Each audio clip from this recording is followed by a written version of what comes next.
Hello everyone, hope आप लोग अच्छे हैं। Welcome to Mamta classes.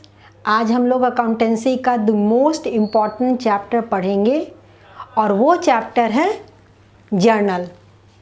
अगर आप जर्नल सीख गए अच्छे से तो समझिए आपने सब कुछ सीख लिया। अगर जर्नल नहीं सीखा अच्छे से तो कुछ भी नहीं सीखा। तो ये हमारा अकाउंटेंसी का बेस है, फाउंडेशन है। इसी टॉपिक पे फिर आगे का सारा चैप्टर बेस्ड है। तो ये चैप्टर अच्छे से समझने की कोशिश कीजिएगा। हमको पता है कि आप लोग सीख लेंगे। तो लेट्स बिगिन। जर्नल एंट्री पास करने से पहले थोड़ा सा हम लोग rules of debit and credit recall करेंगे। पिछला चैप्टर डबल एंट्री सिस्टम में हमने आपको रूल्स समझाया था और जो rules of debit and credit है उसका दो अप्रोच होता है।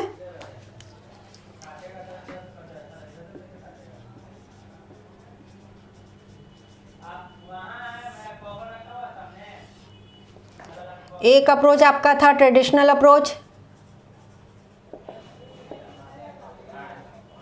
जिसको हम ब्रिटिश अप्रोच भी बोलते हैं,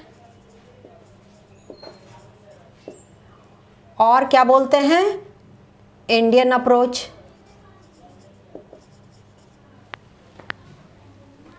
दूसरा अप्रोच है आपका मॉडर्न अप्रोच, और जिसको हम अमेरिकन अप्रोच भी बोलते हैं। तो आज हम लोग ट्रेडिशनल पे फोकस करेंगे। तो ट्रेडिशनल अप्रोच के अनुसार पहला rule, debit what comes in, credit what goes out। और ये किसके लिए है बेटा जी? ये है फॉर ऑल एसेट्स। कोई भी एसेट्स है उसके लिए ये रूल अप्लाई होता है, यानी कि ये रियल अकाउंट के लिए है। तो दिस इज रियल अकाउंट। दूसरा था debit the receiver and credit the giver. ये किसके लिए था? पर्सनल अकाउंट के लिए। अब पर्सनल चाहे नेचुरल पर्सनल अकाउंट हो चाहे आर्टिफिशियल पर्सनल अकाउंट हो। नेचुरल पर्सनल अकाउंट में हम और आप आते हैं, मतलब कोई भी इंसान होगा उसको हम नेचुरल पर्सनल अकाउंट में रखते हैं। आर्टिफिशियल पर्सनल अकाउंट में हो गया आपका कोई भी कंपनी, कोई भी business firm, bank, school, colleges, hospitals, etcetera etcetera etcetera. तो पर्सनल अकाउंट का रूल हो गया आपका ये वाला। तो यानी कि जो रिसीव करने वाला पर्सन है उसके अकाउंट को डेबिट करते हैं और जो देने वाला पर्सन है उसके अकाउंट को क्रेडिट करते हैं। तीसरा जो हमारा रूल है वो है debit all expenses and losses, credit all income and gains. ये किसके लिए था बाबू मेरे? ये तो पर्सनल अकाउंट के लिए था, ये नॉमिनल अकाउंट के लिए।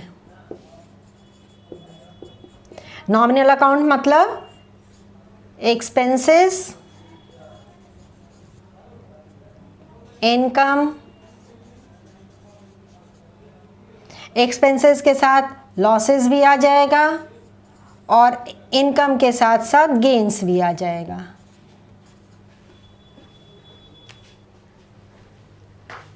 तो ये रूल है डेबिट और क्रेडिट का।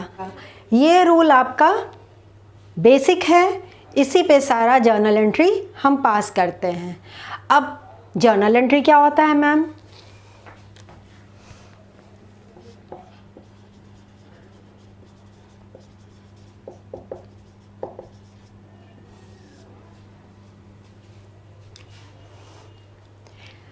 देखिए, बिजनेस में बहुत सारा ट्रांजैक्शंस होता है और ट्रांजैक्शंस हम सारा कुछ याद नहीं रख सकते हैं, तो जो भी ट्रांजैक्शंस होता है उसको हम क्रोनोलॉजिकल ऑर्डर में यानी कि डे टू डे बेसिस पे रजिस्टर में रिकॉर्ड करते हैं और जिस रजिस्टर में सबसे पहले ट्रांजैक्शंस को रिकॉर्ड किया जाता है उसको हम जर्नल एंट्रीज बोलते हैं। एंट्री का मतलब ही है लिखना, किसी भी रजिस्टर में अगर कुछ लिखते हैं तो एंट्री करना होता है और एक रजिस्टर होता है जिसको हम जर्नल बोलते हैं, अगर उसमें ट्रांजैक्शंस को रिकॉर्ड किया जाता है then it is known as journal entries. अब ये एंट्रीज किस बेसिस पे होता है? वाउचर्स के बेसिस पे होता है, ठीक है। तो ये हो गया आपका रिकॉर्डिंग ट्रांजैक्शंस।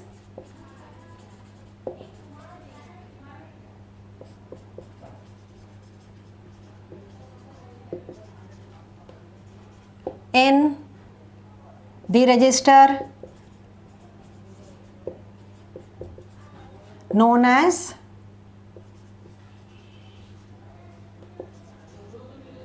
journal। ओके, अब ट्रांजैक्शंस का मतलब लेन देन, exchange of goods and services for money. कुछ भी चीज़ हम खरीदते हैं तो उसके बदले में हमको कुछ देना भी तो पड़ता है ना, तो एक्सचेंज हो गया, हमको वो सामान मिला और उसके बदले में हमने पेमेंट किया कैश में। सपोज़ कीजिए ये मार्कर ही हम खरीदते हैं, जब हम ये खरीदे ये मार्कर पेन मेरे पास आ गया और मेरे पास से गया क्या? कैश। एक्सचेंज हो गया ना, सामान के बदले में पैसा, तो दिस इज़ ट्रांजैक्शन। सारा टॉपिक्स तो हमने बेसिक टर्म्स वाले चैप्टर में सीखा था।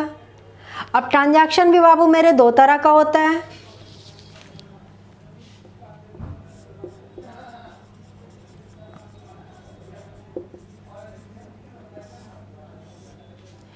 एक होता है कैश ट्रांजैक्शन और दूसरा होता है क्रेडिट ट्रांजैक्शन।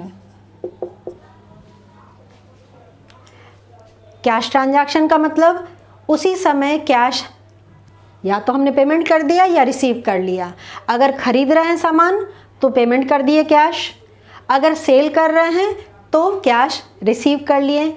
इस ट्रांजैक्शन को कैश ट्रांजैक्शन बोला जाता है। कुछ भी खरीदा या कोई भी सर्विस आपने रिसीव किया उसी समय हैंड टू हैंड पेमेंट कर दिए तो इट इज़ कैश ट्रांजैक्शन। और क्रेडिट तो उधार होता है।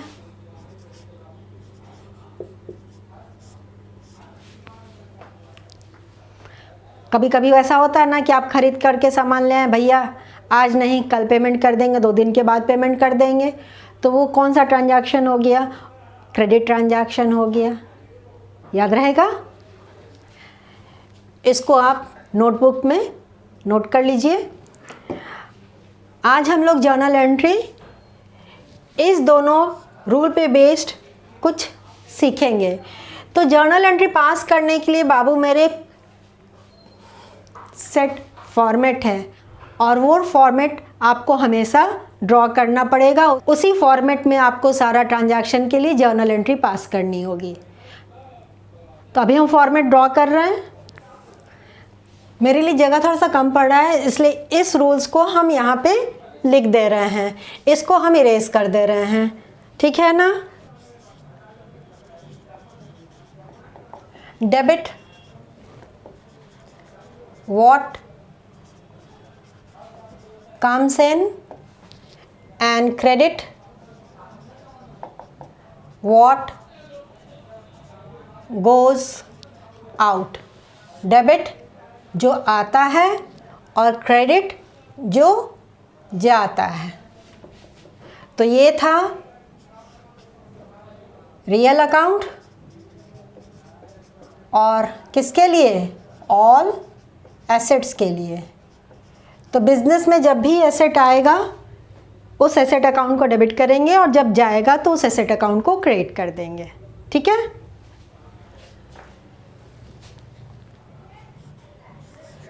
दूसरा है आपका debit the receiver and credit the giver. Debit किसको करेंगे? रिसीवर को, यानी कि बिजनेस जिसको दे रहा है उस पर्सन को डेबिट करेंगे, और जिससे कुछ रिसीव कर रहा है उस पर्सन को क्रेडिट करेंगे। ये आपके लिए था फॉर पर्सनल अकाउंट। तो एक पर्सन ही या तो देगा या लेगा। और तीसरा था बाबू मेरे debit all expenses and losses, credit all income and gains. ठीक है, and this was for nominal account. अब यहाँ हम फॉर्मेट ड्रॉ कर दे रहे हैं जर्नल एंट्री का। ऊपर में हेडिंग लिख देंगे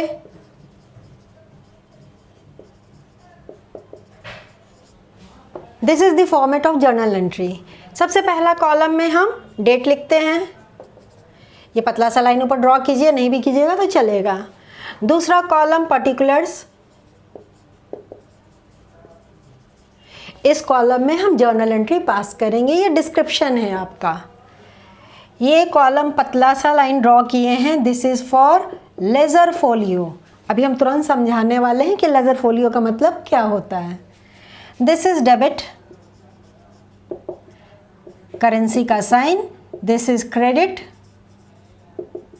and sign of currency.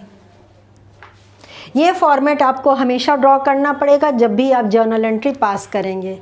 Ma'am ये फॉर्मेट ड्रॉ करना ज़रूरी है? हाँ बेटा जी, करना ज़रूरी है। नहीं करिएगा तो नंबर कट जाएगा।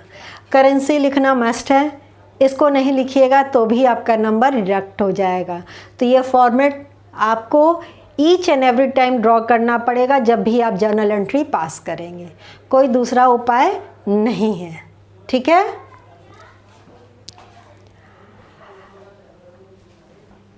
तो हमने कहा था कि आज हम लोग ये दोनों रूल पे बेस्ड कुछ जर्नल एंट्री पास करेंगे। तो सबसे पहला हम रियल अकाउंट का सिचुएशन लेते हैं। अब हम यहाँ पे कुछ ट्रांजैक्शंस लिखने जा रहे हैं, फिर देखेंगे उसका क्या जर्नल एंट्री पास करना है, कैसे पास करना है। तो सबसे पहला हम ट्रांजैक्शन लिख रहे हैं purchased land for cash ₹1 lakh. Business purpose के लिए हमने क्या खरीदा? लैंड खरीदा 1 लाख रुपए का। दूसरा परचेज्ड फर्नीचर फॉर कैश ₹20,000। 20,000 के लिए हमने फर्नीचर खरीदा। तीसरा sold land for cash ₹1,50,000। 1.5 lakh का ज़मीन हमने सेल कर दिया। And fourth one sold furniture for cash ₹25,000। ये 4 ट्रांजैक्शन हैं। अब इसको हम इस जर्नल एंट्री में कैसे लिखेंगे ये हम लोग सीखते हैं अभी। तो सबसे पहला क्या बोल रहा है? परचेज लैंड फॉर कैश, क्या खरीदे? ज़मीन खरीदे। तो बिजनेस के पास आया क्या? ज़मीन आया। और बिजनेस से गया क्या? कैश किया। तो यहाँ रूल क्या बोल रहा है? डेबिट व्हाट कम्स इन। तो जो आइटम आया बिजनेस के पास उसको क्या करना है? डेबिट करना है। तो यहाँ पे कैसे लिखेंगे? डेट लिखा हुआ नहीं तो हम इसमें नंबरिंग कर दे रहे हैं, इसको यूज़ कर रहे हैं नंबर लिखने के लिए। यहाँ पे लैंड और शॉर्ट फॉर्म में अकाउंट A/C रिप्रेजेंट्स अकाउंट, और यहाँ पे LF के बगल में DR लिख देते हैं। हाँ, LF का मतलब क्या होता है? LF का मतलब लेजर फोलियो।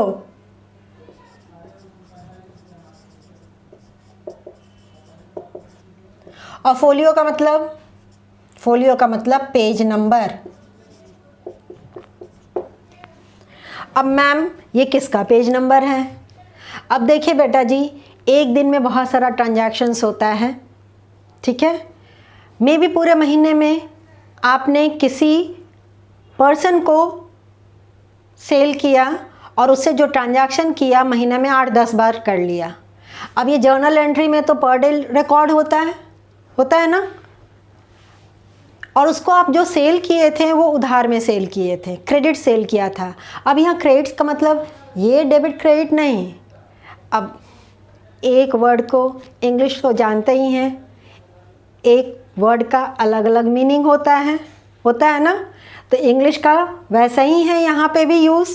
यहाँ डेबिट क्रेडिट था, इसका मतलब डेबिट, और क्रेडिट मतलब अकाउंट्स का left hand side is debit side, right hand side is credit side. लेकिन क्रेडिट ट्रांजैक्शन का मतलब उधार ट्रांजैक्शन, इसके साथ उसको कंफ्यूज नहीं होना है।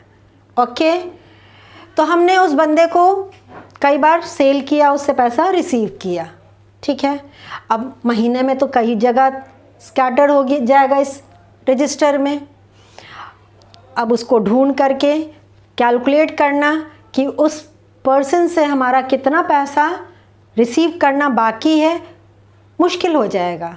तो हम क्या करते हैं, ये जो भी ट्रांजैक्शन यहाँ हम लिखेंगे ना, उसको फिर एक दूसरे रजिस्टर में ट्रांसफ़र कर देते हैं और उस रजिस्टर का नाम है लेज़र। लेज़र का मतलब खाता बही। आप लोग सुनते होंगे, जिनके पापा बिजनेस करते होंगे तो खाता बही में लिखना है, सुना है ना आपने। तो वो खाता बही कहलाता है, यानी कि लेज़र कहलाता है। तो वो रजिस्टर होता है। अब इस ट्रांजैक्शन, जैसे लैंड खरीदे, लैंड को उस रजिस्टर में किसी पेज पे तो लिखेंगे ना, जिस पेज पे लिखेंगे उस पेज का यहाँ पे रेफरेंस दे देंगे, ठीक है। मान लीजिए आपका दूसरा आइटम हो जाता है कैश, तो कैश को या तो कैश बुक में लिखते हैं या लेज़र में लिखते हैं। तो अब लेज़र के किस पेज पे कैश अकाउंट आपने ओपन किया है उसका रेफरेंस दे देंगे। अंडरस्टूड। फिलहाल आपके जर्नल में ये कॉलम शो के लिए है, इसमें कुछ भी आपको लिखना नहीं है, वो प्रैक्टिकल पर्पस के लिए है। तो यहाँ इसको इग्नोर कर देंगे लेज़र फोलियो को। लेकिन फॉर्मेट एक ड्रॉ करना है, ये नहीं कि कुछ काम नहीं है तो इसको छोड़ दीजिए, ऐसा नहीं करना बेटा जी। ओके, तो इस ट्रांजैक्शन के बेसिस पे मेरे पास लैंड आया था। तो as per this rule, real account के रूल के अनुसार लैंड आया, तो हमने जस्ट मार्जिन के बगल से लैंड अकाउंट और यहाँ पे लिख दिया डेबिट। कितना अमाउंट? डेबिट के सामने डेबिट कॉलम में 1 लाख रुपीज़, और नीचे में थोड़ा सा छोड़ करके स्पेस, पहला जो वर्ड लिखते हैं वो टू लिखते हैं। To indicates credit. गया क्या मेरे पास से? लैंड आया, और गया क्या? कैश। कैश पेमेंट करके ज़मीन खरीदे हैं, तो टू कैश अकाउंट। और यहाँ क्रेडिट नहीं लिखते हैं। अंडरस्टूड है कि ये वाला आइटम अगर डेबिट है तो दूसरा आइटम क्रेडिट है, ठीक है। जैसे सपोज़ कीजिए आपके स्कूल में अगर अलग अलग सेक्शन है, साइंस सेक्शन अलग है, आर्ट्स सेक्शन अलग है, कॉमर्स सेक्शन अलग है। तो अगर एक सेक्शन आर्ट्स और दूसरा सेक्शन साइंस का है तो बचा कौन सा सेक्शन? कॉमर्स ही तो बचा। तो उसी तरह से अगर ये डेबिट है तो दूसरा आइटम क्या हो गया? Credit. Because we all know accounts में हर ट्रांजैक्शन का डबल इफेक्ट होता है। एक आइटम अगर डेबिट होता है तो साथ में दूसरा आइटम क्रेडिट होता है। ऐसा नहीं हो सकता है कि सिर्फ डेबिट डेबिट डेबिट होता रहे, क्रेडिट कुछ ना हो, या सिर्फ क्रेडिट होता रहे, डेबिट कुछ ना हो। Impossible. Each and every transaction has dual aspect, just like a coin. Coin में हेड एंड टेल, 2 साइड्स, इसलिए ट्रांजैक्शंस भी जो भी होगा उसमें डेबिट किसी ना किसी आइटम को होना ही होना है, और साथ में किसी न किसी आइटम को क्रेडिट होना है। तो यहाँ पे यही था सारा जो भी रिसीव करेंगे हम एसेट उसको डेबिट करेंगे, और जो भी एसेट मेरे पास से जाएगा उस एसेट के अकाउंट को क्रेडिट करेंगे। तो यहाँ हमारे पास से क्या गया? कैश। तो कैश को क्रेडिट कर दिए।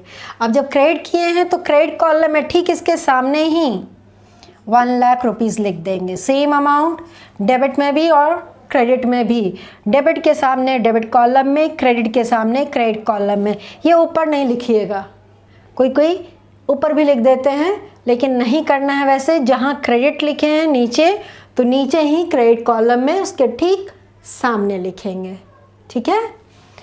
और उसके बाद एक छोटा सा एक्सप्लेनेशन देते हैं इस ट्रांजैक्शंस के बारे में। अब कोई ये देख के क्या समझेगा? अब नॉन कॉमर्स बैकग्राउंड के भी लोग होते हैं, उनको भी देखना है, अकाउंट्स तो देखते हैं, उनको क्या समझ में आएगा कि ये क्या लिखा है। तो एक छोटा सा एक्सप्लेनेशन लिख देंगे तो वो आसानी से समझ जाएंगे ना।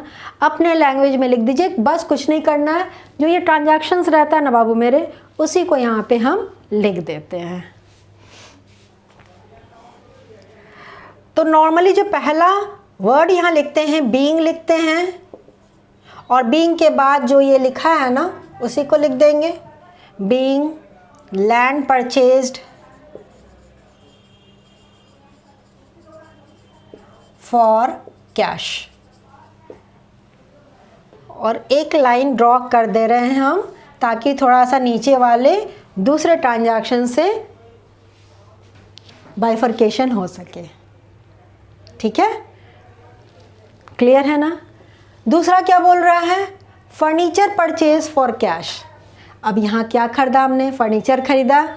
तो फिर से फर्नीचर मेरे पास आया, तो फर्नीचर अकाउंट को क्या कर देंगे? Second one, furniture account debit, amount 20,000 debit column में, और फर्नीचर खरीदें। फर्नीचर खरीद के लाते तो कैश दिए ना, कैश गया, तो क्रेडिट वॉट गोज आउट। तो यहाँ to cash account and credit column में 20,000। यहाँ भी एक नरेशन लिख देंगे, बीइंग फर्नीचर परचेज्ड, और से परचेज भी लिख दिया ना, कुछ भी नहीं लिखेंगे फॉर कैश, तो अंडरस्टूड है कि वो कैश में ही खरीदा गया है। लिखिए चाहे नहीं लिखिए, अंडरस्टूड है।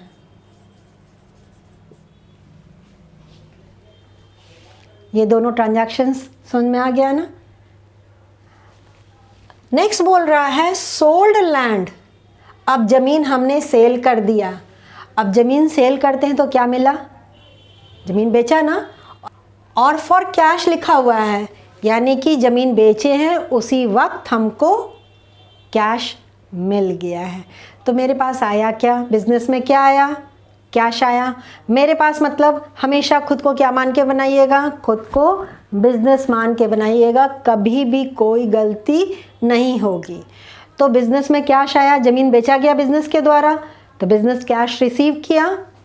तो फिर से ये rule,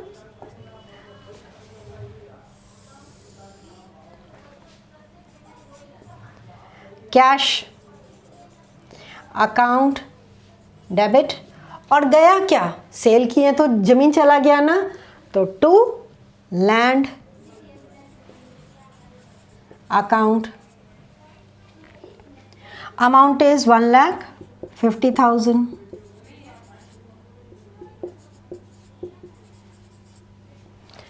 narration, being land sold for cash. Clear. Last transaction furniture sold. अब यहाँ हमने फर्नीचर सेल किया है। फर्नीचर सेल करने से फर्नीचर मेरे पास से चला गया ना बिजनेस से, और आया क्या? आया हमारे पास कैश। तो डेबिट व्हाट कम्स इन, यहाँ भी सेम सिचुएशन है, cash account debit to furniture account. और कितने में सेल किए थे? 25,000 में।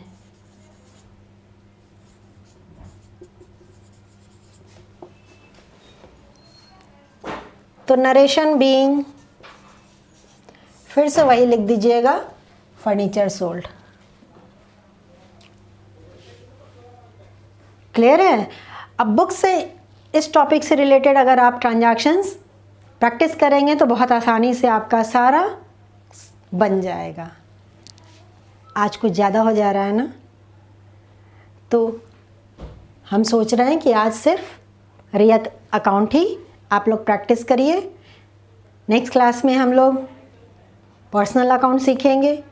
और ये बाबू कोई ज़रूरी नहीं कि एक ट्रांजैक्शन में एक ही रूल अप्लाई हो सकता है डेबिट में रियल अकाउंट का रूल अप्लाई हो जाए तो क्रेडिट में पर्सनल अकाउंट का रूल अप्लाई हो जाए।